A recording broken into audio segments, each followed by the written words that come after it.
Welcome back to another video here in Pennsylvania. A slightly different topic today.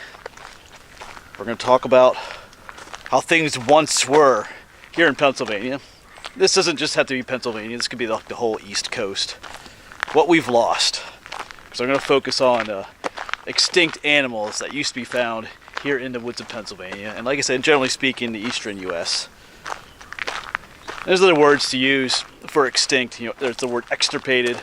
Sometimes an animal is extinct in one state, but it's still found elsewhere. That's true of some of the animals we're going to talk about today. But yeah, the woods here in Pennsylvania used to look a lot different. Just with the old growth forest, the way it used to be. We'll talk a little bit about that too.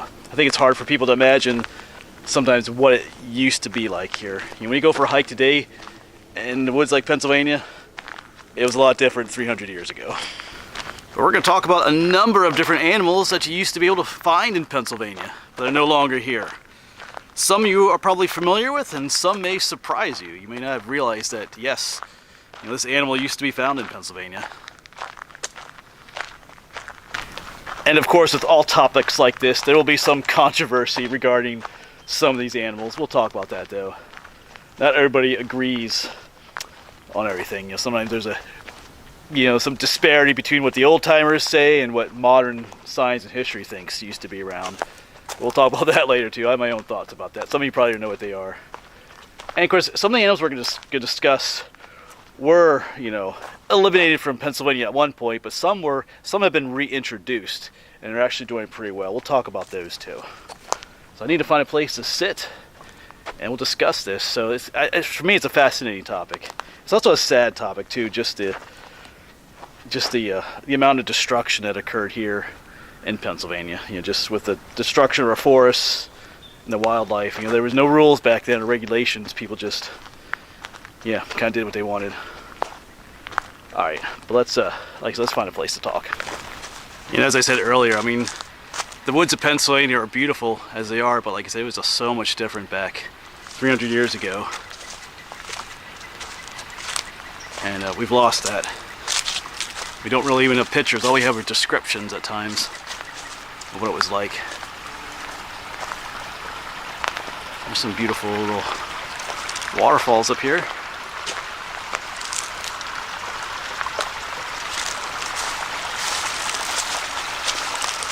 Small ones. Alright, we'll get back to the topic in a moment. Like I said, I'm just trying to find a place to sit.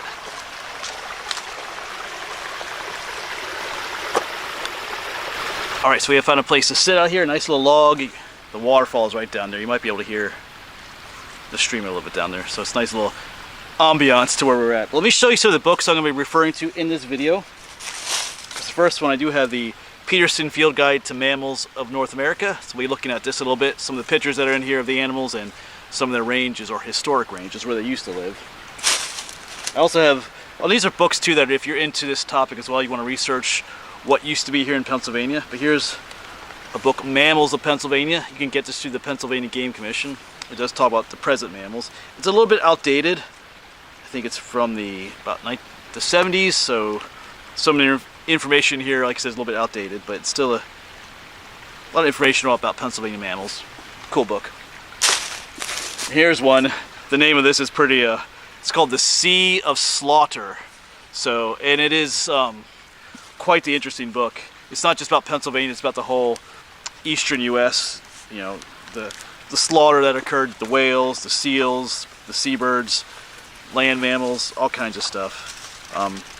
Just tells you a lot of the history about when the Europeans first came over, the fisheries and just the wanton destruction of our wildlife, to be honest. There was just no stop to what happened. It's kind of it's an interesting book, but it's a very sad book about, and it's not the book doesn't exaggerate. It just gives you straight facts about what happened, about the destruction that occurred, even about animals you may not have known about. But it does talk.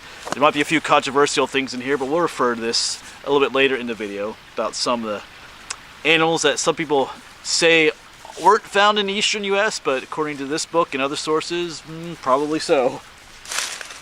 And then speaking of controversy, there's an author that I like, Henry Shoemaker. He has a number of books, wolf days, talks about the wolf in Pennsylvania, the mountain lion, and then a whole bunch of other extinct animals in Pennsylvania. And he has written a lot of other books. He's from the 1800s, the early 1900s. Some people hate him, to be honest. I might make a video on him someday because I plan on doing a video series called Pennsylvania Mountain Stories where I kind of read some of his stories. But he gets accused of exaggerating or embellishing his stories sometimes, and you know what? When it comes to stuff like this, that's okay. So when he talks about, you know, some of the mountain lions and hear some of the stories, you know, maybe the mountain lion is a little bit bigger than what it was in real life, or you know, whatever. That's okay. It doesn't denounce the fact that they were here. And these stories are, as far as I'm concerned, are pretty interesting and give it a good idea of what it was like back then in Pennsylvania. So I like his books, I like his stories, so we'll be referring to some of those too, probably. Alright, so let's get into the video. We'll mention our first animal, which is probably what I showed you right here, the Pennsylvania mountain lion, which evokes quite a bit of controversy, to say the least. So like I said, we'll be referring to Peterson's Field Guide on Mammals for quite a bit here, looking at some of the pictures here. But here is the mountain lion. If you don't know what a mountain lion looks like, there you go. There it shows its range. So there we zoom in on the map a little bit. So everything in pink is where the mountain lion currently can still be found. But you notice there's that dotted green line which shows its historic range, where it used to live. And you can see a little bit of pink down there in Florida, but it was filled all of the eastern U.S., including Pennsylvania at one point. So the controversy I mentioned earlier isn't about whether or not mountain lions ever lived in Pennsylvania or not. It deals with whether they live here now. But that's a whole huge topic, which I might just touch on a little bit in this video. But yeah, here's one, because show this book again. Talks a lot of stories about the mountain lions. You know, when was the last mountain lion here in Pennsylvania? The last one in this area, southeastern Pennsylvania, about 1874 was the last one. I think I've told that story before years ago. But you know, they lingered on probably until the 1890s, maybe the early 1900s. But you have to understand, with the mountain lion and all these animals we're going to talk about, it wasn't just the unregulated hunting. You know, there were no laws back then regulating how many mountain lions you could kill, whether you could kill them or not. There was nothing, so people just you know, killed them. But you got to understand the forests too were completely logged out. You know, they clear cut everything. I think some people don't understand that. Like the term denuded is just what it, you know. Like if you go up in northern Pennsylvania, all these beautiful forests, those were all gone. It was just they logged everything out. There were a number of forest fires, just burned everything over. You know, there's no place for these animals to live anymore, to be honest. You know, it wasn't just that they were hunted into extinction. Their territory, their habitat was destroyed too. There just wasn't anywhere for them.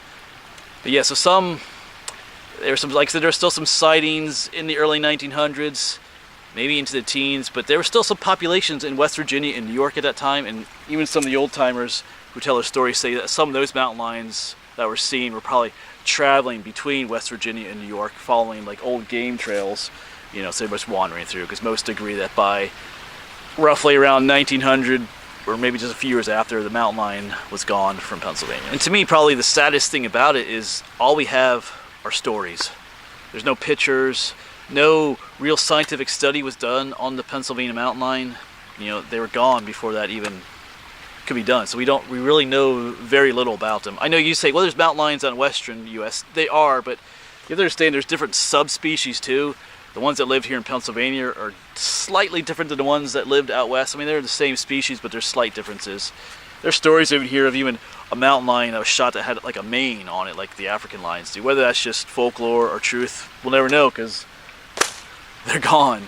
So, but yeah, just imagine. Yeah, it's like the stories talk about just hearing them at night, the noises they would make. It's just, yeah, I'd love to hear that, but you know. Would I still want to hike in Pennsylvania with mountain lions? The answer is yes. It'd be different, be more interesting. I think I've talked about in other videos where it'd just be awesome to see a mountain lion perched up on some rocks, you know, but they're gone. Are they still here? I'm not sure if I want to talk about that in this video or not, but maybe just a little bit. I do plan on making a video about that in the future again. I mean, think about starting a series on that whole topic, whether you can still see mountain lions in Pennsylvania or not, even by setting up trail cams and stuff. But I don't believe there's a breeding population here in Pennsylvania anymore. I think they were legit wiped out from the state. But in 2011, a road-killed mountain lion was found in Connecticut, and that was very unusual, and they did some study on it. Some people thought it might have been someone's pet or escaped from a zoo or somewhere else, but they did some study, DNA stuff, and it came from South Dakota. So it was a wild mountain lion. What was it doing in Connecticut? Well, what's happening out west is they're protected now, so their population grows. There's only so much territory in an area for the mountain lions. Each male has its own territory and stuff. So what happens eventually is that there's no more room for the young males. There's no room for them to have their territory, so the young males move off looking for their own territory. You can call them transient males, and that's what's happening. They're moving out of their area looking for their own territory, and they're wandering east again. So there is a potential that what some people are seeing is a mountain lion. There is potential for that, but we'll maybe save the rest of that for another video. All right, but let's move on from the mountain lion and talk about probably one of the other more familiar ones, the wolf. That Henry Shoemaker has a whole book on wolves in Pennsylvania too. An interesting book. There's the potential that there might have been some different species here in Pennsylvania he talks about, whether it's just, the old-timers' tales or what. Let's look at the field guide here. And here is our picture of the wolf, the gray wolf, or the timber wolf. You'll see the black one on the right there, the black phase. We'll talk about that in a moment. That's kind of interesting.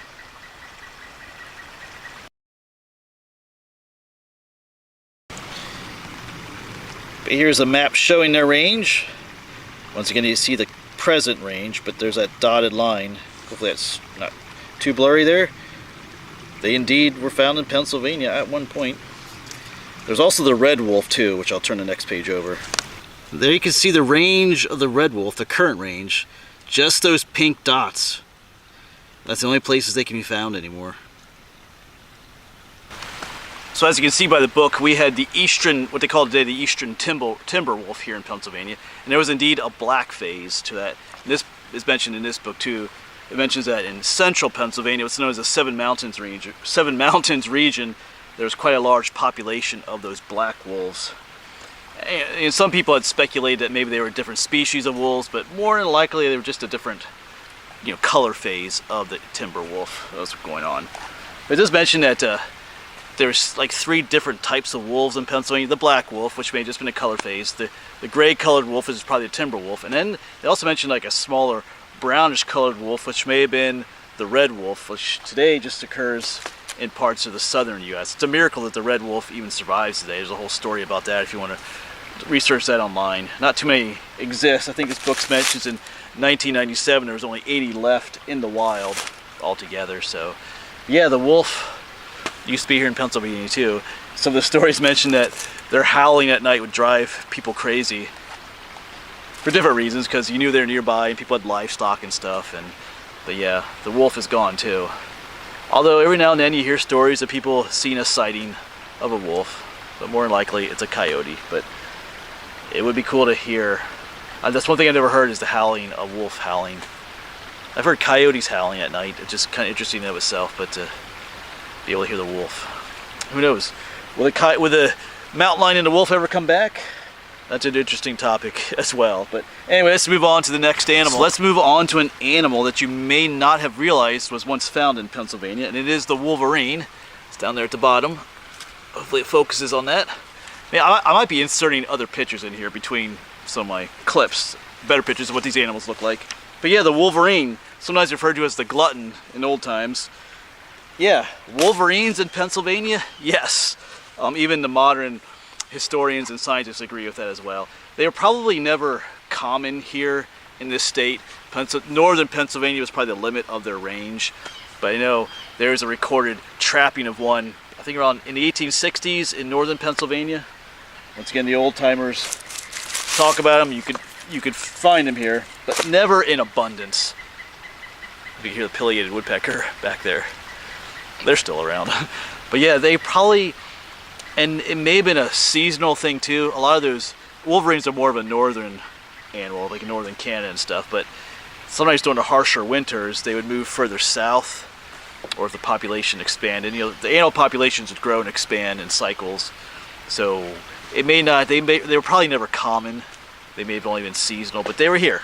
At times, who knows? You know, you could go out in the woods and find them, stuff like that'd be cool. Of course, wolverines can be dangerous, but they're pretty cool animals too. So yeah, there was a time when wolverines walked the forests of Pennsylvania too, but no more. Of the wolverine once again. I'm going to film some of these at home, just a little bit easier. Of course, once again, these are from the Peterson Field Guide to Mammals. And on the next page over, we'll have the map. And of course, the pink is where it currently lives, but you see that green dotted line which crosses over into northern Pennsylvania. So even this field guide admits that the wolverine used to live in Pennsylvania at one point. How about another cat? We mentioned the mountain lion once being here in Pennsylvania. Of course, mountain lions go by tons of different names: cougar, puma, all kinds of things. Of course, we still have one wild cat living here in Pennsylvania, the bobcat, which gets its name because it has a really short, stubby tail. But there was once also a third cat that could be found here in Pennsylvania, a cousin to the bobcat, and that is the lynx, or sometimes referred to as the Canada lynx. Once again, they were probably never super common here in Pennsylvania, but they were found here. A lynx is just kind of a larger, grayer version of a bobcat. So, but they were, one time you could find the lynx in Pennsylvania too. And there are stories too of there being hybrids between the lynx and the bobcat, and I'm not sure about that, but that's, once again, that's kind of some of the stories from the old timers. And here is the Canada lynx, because on the opposite page is the bobcat. You can see them for comparison. The lynx is a little bit bigger, some bigger ear tufts, and there's the map. Doesn't really have one of those green lines for its historical range. That's where it's found today. So of the three big cats, the mountain lion, the lynx, and the bobcat, we still have the bobcat though. To be honest, I've never seen one in the wild. They are here in Pennsylvania, and their numbers are growing once again. They are protected. But yeah, so we still have one. All right, let's move on to the next creature. Let's do the fisher, it's called. I'll throw a picture up of what one looks like. And here you can see a picture of the fisher. Basically a giant weasel. Of course, once again, this is from the Peterson Field Guides, Mammals of North America. That's where all this is coming from. Next page over is, there's a map. Once again, you can see its current range and where it used to live. Once again, that historic range, that green dotted line extends down, covers all of Pennsylvania at one point. When you think of a fisher, just think of a giant weasel. I've seen two of them, because this is a species that did go extinct in Pennsylvania at one time, but has since been reintroduced. So they are back again, but I'm going to include them in this list just because they were at one point extinct. Probably roughly the same time a lot of these others were. You know, the early 1900s is probably when the last ones were here. There was still a pocket of them in existence in West Virginia, though. I think they were reintroduced around, was it 2013 or something like that? I know I saw one at Blue Marsh Lake, which is actually where I'm filming today, at Blue Marsh. I just saw it. There was like an old well, an abandoned well, and I looked in there and there's this big, like, weasel. I was like, man, that thing's huge. And I was like, is that, I was confused for a moment until I realized that's a fisher. I did get 3 super horrible blurry pictures of it, which I'm kind of sad about. And I saw one other time hiking up in the Poconos, but it just ran across the trail real quick, and of course I didn't get the camera up. But they are back. Why is it called a fisher? They don't eat fish, so why is it called a fisher? But there's evidence in this book, The Sea of Slaughter, that there was another creature that resembled what we call today the fisher, that lived on the North Atlantic coast, and that has since become extinct, like maybe early on, because it had like a reduced range, like on the coast, and maybe that was called the fisher. And because what we call today the fisher so closely resembles it, that that name just kind of got transferred to it. So that's a possibility. I mean, we'll never know. You know, why did it become extinct? Also, you know, they were trapped for their fur a lot too. It wasn't just the destruction of habitat; it was their fur as well. So that's the fisher.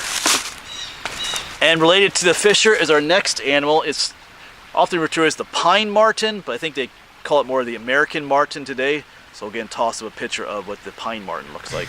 And here we have a picture of the American marten. You can see what it looks like right there. Let's come down to the map, and you can see once again And the pink where it lives now, but you can see that green dotted line. It extends down to Pennsylvania. That's where the American marten used to live. So their story is similar to the Fisher. It wasn't just habitat destruction. They lived in the huge, pine forest. That's why it's called the pine marten. They would climb around the trees, look for food and stuff. They ate a lot of small mammals and birds and stuff. But they had adorable fur, and that's the reason they were trapped heavily as well, quite a bit.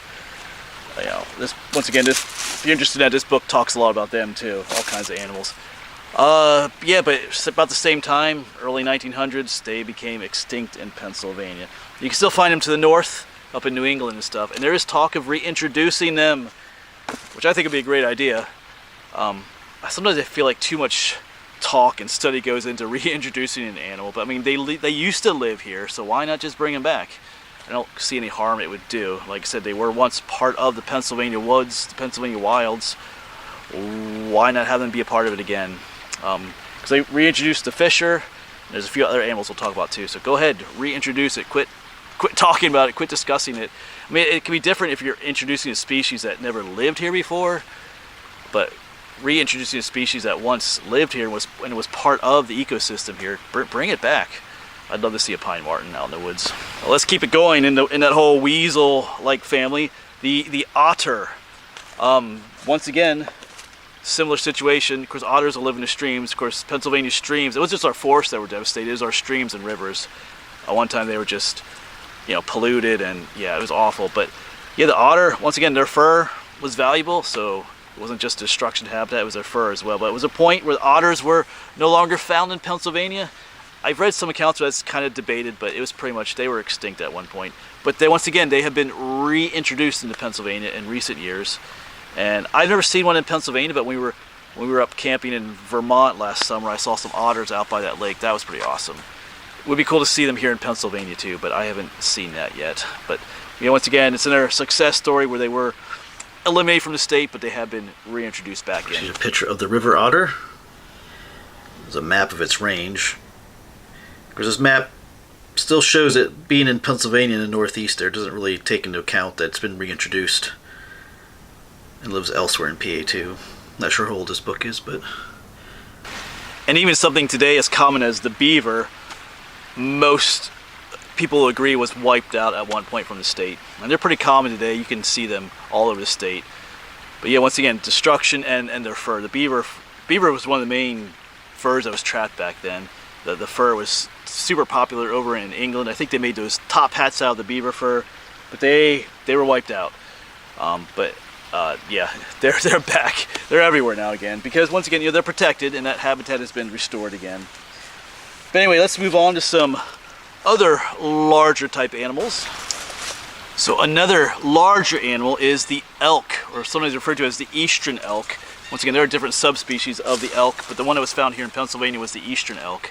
And they were quite common here. I mean, there were huge herds of them, especially like along the river valleys. But they were wiped out. 1870, depending on which accounts you read. 1867, 1877, roughly is when the last elk was killed in Pennsylvania. They are back. You can go out in Midwest, Western PA, depending on what you consider to be Western PA. But Elk County, Forest County, I think they're in Cameron County, Clinton County even. But was it late last summer, we did go out and see some. You can go out to that area. So that was awesome. I saw some in someone's backyard, quick pulled over. And then I saw one big bull elk running off into the woods at one point too. So they are back. However, it's not the same subspecies that used to live here. I think, is it the Rocky Mountain elk that they reintroduced, or similar subspecies? But that happened all the way back in 1913. They reintroduced the elk. I think they had introduced them in different places in the state, like even up in the Poconos and stuff, but they didn't do so well up there.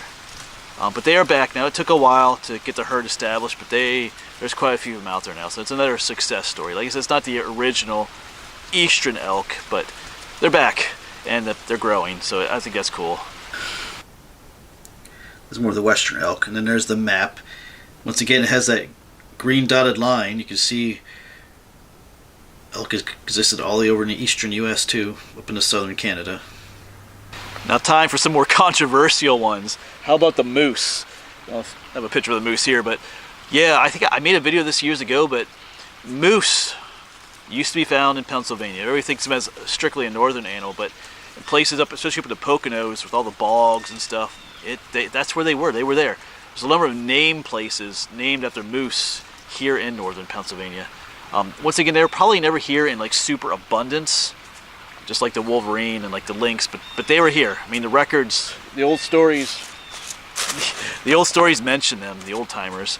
I know I've read some accounts where modern scientists say, oh, they could never survive here, but the old timers say they did. And even they found moose antlers in different places in northern PA, like in caves and stuff. So they were here. There's no doubt about that. Because I think even in modern, they've been reintroduced to New York. A number of years ago, one was found within 30 miles of the Pennsylvania border. Was it 20 or 30 miles? It was probably a young male, transient male looking for territory. So if in modern times there's a moose just like 20 miles from the Pennsylvania border, back in the 300 years ago during their historical range, they more than definitely were here in Pennsylvania. Probably not down here where I live in Berks County, but most likely in northeastern Pennsylvania and other northern areas.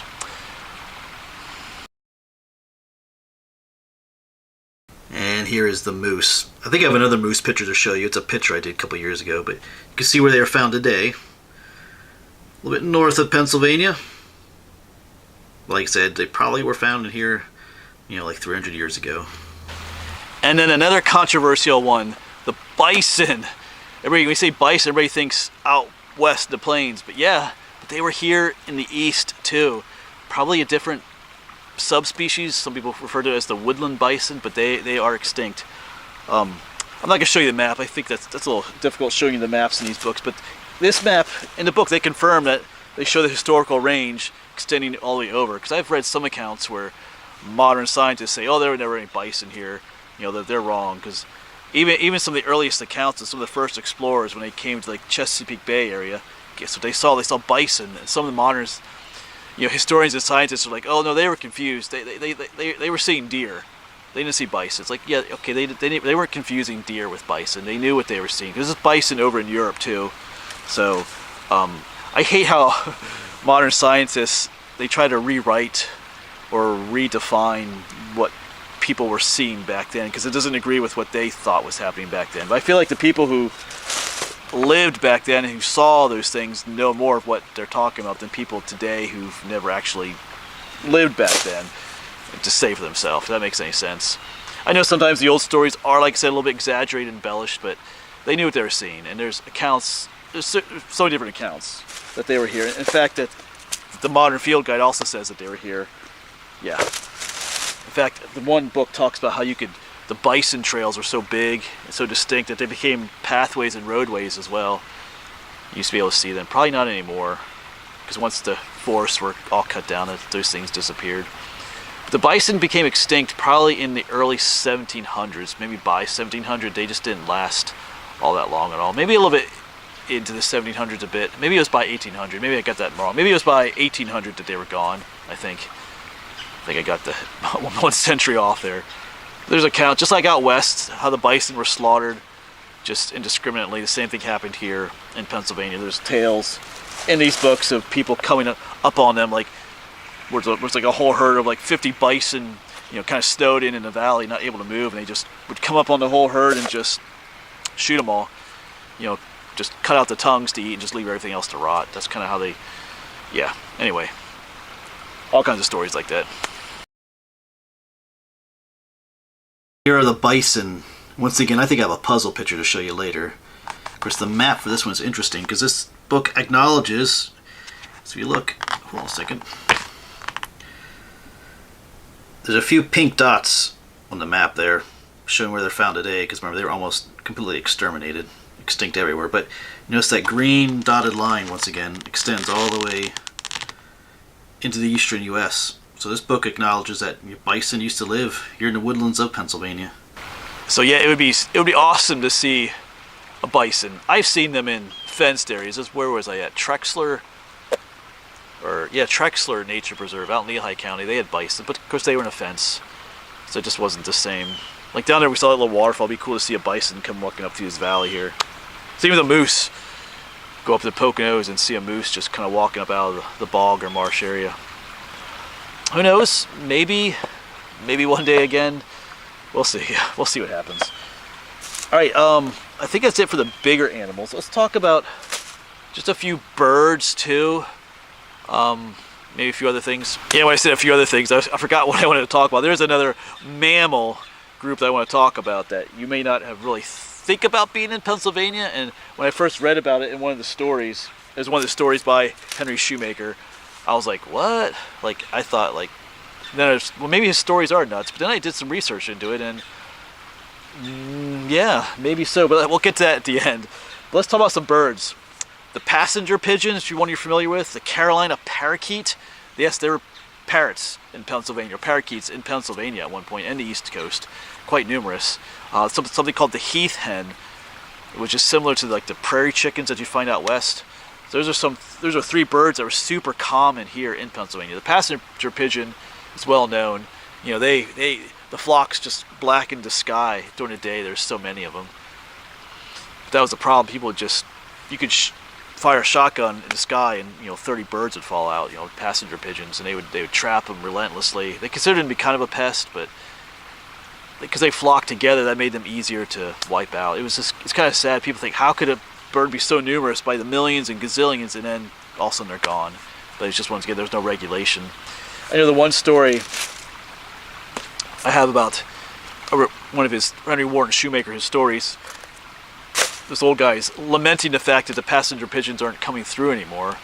But even then, he only wants them to come through so he can shoot more of them. It's not just to preserve them. And that's the sad thing about the lack of preservation back then.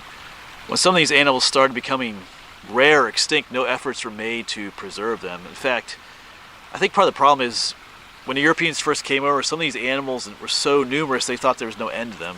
Same with the forest. The forest just went off forever. They thought they just could log and log and log, but that wasn't true. I've been reading about some of when they fished the Atlantic salmon and the cod up in the North Atlantic. They just kept fishing and fishing and fishing them because they thought there was almost no end to them. But when they started becoming rare or scarce, they just thought that they had moved on. Well, we just got to find them somewhere else. But no, they hadn't moved on. You fished them out. So that's the story. It's just like even other animals, like there's something called the great auk. Maybe I'll throw a picture up for you just a little bit later. There's a seabird that lived in the North Atlantic. When it started becoming rare, actually they thought it was extinct, and they found an island where a few were left. Instead of preserving them, scientists wanted the remains of them, so dudes went over and killed them, and for the scientists to preserve. So instead of preserving the last ones, they killed them. That happened with quite a few other animals too. Like the ivory-billed woodpecker, they did the same thing. I think one of the last nests they found, they killed the adults and took the eggs to put them in a museum. It's like, okay, you're not helping the situation at all. But yeah. Anyway, yeah, the Carolina parakeet, once again, huge flocks. They were kind of considered a pest because they ate like the grains and stuff. But I think the problem with the parakeets was that when they would shoot one of them and it fell to the ground, a bunch of others came down with it to try and help it, and then they just got shot too. So yeah. And the same thing with the heath hen, just hunted to extinction. It would be cool to see like a flock of parrots or parakeets. They're quite colorful birds. I'll throw a picture up in a little bit, like I said, some of these animals. But they're not here anymore. And there's other factors about that. Once again, one of the stories in those old books, even the old timer mentions that all those gazillions of passenger pigeons, what did they eat? They didn't just eat grains, the farmers' grains. They also ate pests, like insect pests. And once they were gone, those pests just took off. There's nothing to, with millions of passenger pigeons coming through, they ate those pests, but with the passenger pigeons gone, I think it was the hemlock beetles, they called them, or something like that. There were just so many of them, harming the trees because there's no longer all those pigeons to eat them. So when you remove a species from the system, it has effects, All right, one more animal species we'll talk about. All right, so here I have Peterson's Field Guide to Eastern and Central Birds of North America, and here's an example of what a great auk looked like. I mentioned it a little bit earlier. A bit of a glare there. Resembles some of these other seabirds in here, the murres. The great auk is gone. And on the next couple pages over, here's the passenger pigeon, just a headshot. Of course, they're completely extinct as well, not just in Pennsylvania, but does resemble some of our other pigeons we have in the area, like the mourning dove. And then on the next page over is the Carolina parakeet, which is also completely extinct, not just in Pennsylvania. Wouldn't it be awesome to see a flock of those if you go hiking in Pennsylvania, but they're gone. Right, and then the heath hen, they don't have a picture of the heath hen in here, actually, but it would resemble some of the prairie chickens from out west. It would look something like these. Not sure if it would have what the males have. Probably something similar to that. Well, maybe one more, but they're kind of in the same family, roughly. So I read a story, once again, in one of Henry Shoemaker's books. I won't get into the story, but it talks about some Indians were chasing somebody that they had caught, and the guy jumped over a cliff, landed in the river, the Susquehanna River, which runs through central PA, and ran into a seal in the middle of the river. And I was like, a seal in the Susquehanna River? Like, what? Or don't seals just live in the ocean? I was like, okay, I was thinking, but then, I started doing some research on it. It was difficult at first, but seals in the Susquehanna River actually isn't all that off. We don't think of finding seals even down here in Pennsylvania at all. But once again, seals suffered greatly. Once again, this book, The Sea of Slaughter, you'll hear about the destruction of the whales, but the same thing happened to the seals. When those the first people came over on boats, they would just, the first European explorers and stuff, they would land on some of these islands, and they just killed thousands of seals, and that's what they would use to survive. Then the trip back, over to Europe, they just filled all the ship with seals. The seals were slaughtered indiscriminately once again, but you used to be able to find them all the way down here in Pennsylvania, like the Chesapeake Bay, the Delaware Bay. I think some of the species there's the harp seal, the harbor seal, the gray seal, and then there's one more I have written down somewhere. We say harp, harbor, gray. There's one more. The ring seal, maybe? I forget what it was. That might not be it. But yeah, because even today, there are seals now back in the Chesapeake Bay. Just at the edge, if you know where the Chesapeake Bay Bridge tunnel is, there's some rocks there. You can find seals there again, I think mostly in the wintertime. In 2007, a seal was in the Delaware River, which is on the eastern edge of Pennsylvania. And then I think there's one in the 1950s too. I think the one in 2007 was a gray seal, and the one in the 50s was a harbor seal, if I remember correctly. But of course, the one they saw in the 50s, guess what they did? They killed it. I think it's stuffed now.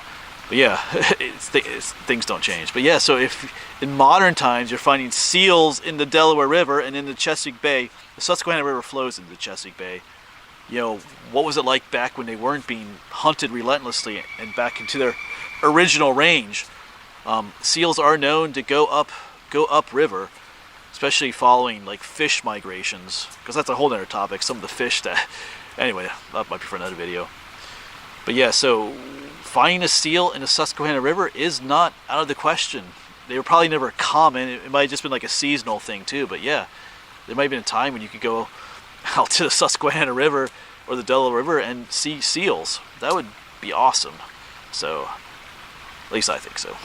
But I should probably stop talking here soon enough. I could go on and on about this topic. Once again, I think it's so awful and sad that all these species have been eliminated from Pennsylvania in the area, but at the same time I love just talking about it, just thinking what would it be like to see these things. Once again, as I mentioned earlier, the forests are so different.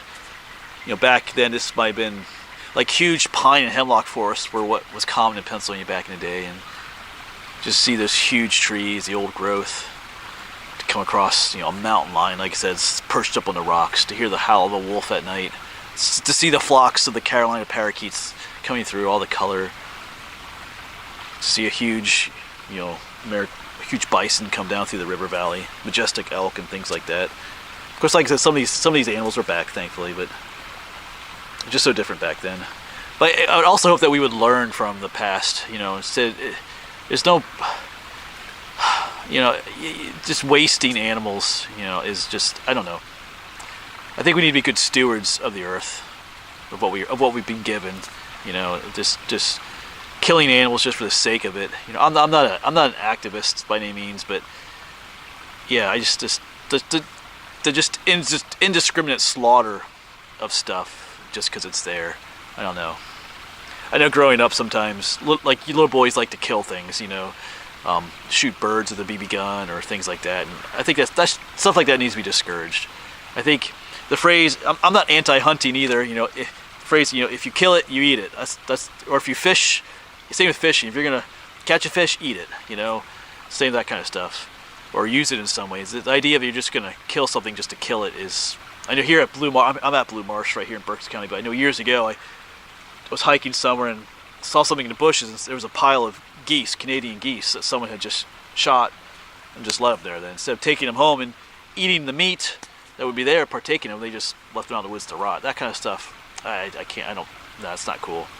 So anyway, I could go on and on about that too. But anyway, let me know if you like this video, if you would do something more about this in the future, talk about animals like this. Just super interesting. And like I said, you can do your own research on this kind of stuff too. It's already fascinating. But anyway, I gotta stop or I'll just keep talking. All right, folks. But hey, always thanks for coming along. Thanks for listening to me yap away about one of my favorite topics. And hopefully we'll see you on the next one, wherever that may be.